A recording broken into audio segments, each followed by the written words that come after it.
Good morning. This is Richard Peter, founding member and political director of the Glorious National Party. Debt. Go back to your Bible and you'll see that the lender is the master of the debtor and the debtor is the servant to the lender. The whole basis of the American economy today, starting with the Federal Reserve Act, which was signed into law by President Woodrow Wilson, much to his regret. On his deathbed, he said he regretted signing that law. The whole of the national economy is built upon the concept of debt. The borrower is the servant to the lender. Open up your wallet, take out a dollar bill. You don't see a United States dollar, you see a Federal Reserve note. Note means debt. The whole economy is built upon debt. Now help me follow the money. Why would the entire policies of every civilized, so-called civilized government encourage people to go into debt? Who loans the money? The banks loan the money. The banks loan the money at interest. The banks own the debt, the paper, which you have pledged hard assets, your car, your home, your children's future. You've pledged your tax money, all of it based upon paying back debt. Follow the money with me now. The debt is paid back to the banks. Now, are the banks decentralized? Are the banks on every street corner in Main Street America? Do they work for you and the people in that community? The answer is no. They are tied through the Federal Reserve System to the Federal Reserve Bank of New York. Now, I'm not going to go over who owns these banks. It's pretty obvious, Rockefeller and some of the others. You can go through all of that. Those people already have enough money to buy enough shoes and clothes and mansions for themselves. They're in this strictly for power. They want to control nations. They no longer have any need for any economic purpose in life, so now they're all about power. And they want to create a one world government because they feel that that is the divine destiny that they have as a result of the trillions of dollars that they've accumulated over loaning money to people, over debt. Look, the Bible talks about each man living under his own vine and his own fig tree. How would this be for a new America? How would you like to live in your own home, have it paid off in 15 years or less, drive energy efficient cars that are all paid for? You're no longer having any monthly car payment. You don't owe any money on credit cards, so you don't need credit cards except to identify yourself to a car rental agency when you go on a business trip. Your kids have enough money in the bank by the time they're 15 years old to go to college, all four of them. Your taxes are never higher than 15%. 28% for those of you that are extremely fortunate to be wealthy, earning over $50,000 a year. So now you're living in your own individual home, in your own vine, under your own, harvesting your own grapes, living in your own home. The roof over your head is not mortgaged.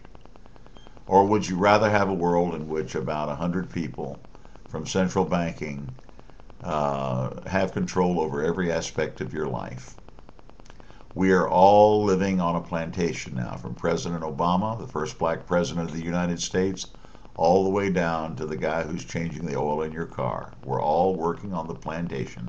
We ought to have a plantation song to sing, just like the old slaves. White, black, brown, Indian, all of us are on the plantation. And the owner of the plantation is the Federal Reserve and its member banks. And the Federal Reserve or central banking throughout the entire world, controlled only by a very few, probably less than 500 people. Now that's the way it is now. I'm going to propose a solution in a moment. Here's the real, let me shine the light on this cockroach so that you can see it run for you. Okay, you put $100 in the bank, you make a deposit of $100. Okay, now let's go back to the very beginning. Congress goes to the Treasury and they say, we don't have enough tax money to enact the programs that we think are in the best interest of the United States of America. And typically it's not in the best interest of the people that are living on Main Street. It's in the best interest of the contractors who are building public roads. It's in the best interest of this doctor who's going to get hundreds of billions of dollars to modernize American medical records even before national health care is passed. It's going to the pet projects of Pelosi, Reed, and Barney Frank. Okay. It's not helping the people that are being laid off. It's not putting people back to work by creating job vouchers so that they can go back to work and be hired in 90 days or less by employers who set up themselves in a national job bank to interview them, knowing that for everybody they hire, they're going to get up to a $30,000 cash voucher. That would solve this problem of people being laid off. They don't want to do that. What they want to do is they want to go to Congress, and Congress wants to go to Treasury and say, I need $1 trillion to do my pet projects to help me get reelected. Harry Reid is building a bullet train or a light rail train from his place of residence all the way down to Las Vegas so that they can encourage gambling. They're not building light rail around the 100 cities that I've recommended, the 100 largest cities in the United States, so that businesses can spring up all around in a circular fashion and traffic can be unclogged. No, they're not doing that. Even so, folks, we don't need that right now. What we need to do is put people back to work. Read the cash voucher program that I've recommended and talked about in my earlier videos. That would solve that problem. But you see, they're not about solving problems. They're in partnership with the Federal Reserve. They both have a relationship that I'm about to disclose to you in a moment that allows them to engage in a public-private partnership.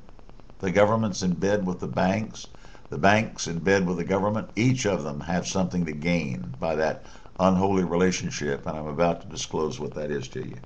Congress goes and says, look, Treasury, we need $1 trillion to do what we want to do, what we think is best for the country. Treasury says we don't have $1 trillion. So what we're going to do is we're going to go to the Federal Reserve and we're going to ask them to make a computer entry of $1 trillion, creating that out of thin air. It's not money that the Treasury has. They just simply make a computer entry and allow Treasury to print up $1 trillion in dollar bills. Now, that enables the Congress to spend money that it doesn't have without raising taxes so they can continue to get reelected. It doesn't look like they're raising your taxes, but when you go to the grocery store and pay 30% more for the items that you're buying there, then you understand that this is inflation, and it's inflationary. The dollar itself is reduced in value when all of this new money is injected into the economy. And they say they simply really don't care. This is the relationship that Congress has with the Federal Reserve. They can get reelected without raising taxes above 40 or 50 or 80%, which would cause a violent revolution in this country. They go through the back door of the Federal Reserve, and then they print this money up, and inflation becomes your tax. And they get the money to spend on their pet projects that will help get them reelected. Now, let's take this down. Now they've got this $1 trillion, and the government worker needs to pay. Let me make it very simple. They give $100 to the government worker to pay for delivering your mail or for filing or helping you file your taxes, or a government worker who's being paid to file tax liens against you. And that government worker goes down with this $100 and he puts it in the bank. Under the current system, what happens is they can loan $90 of that money.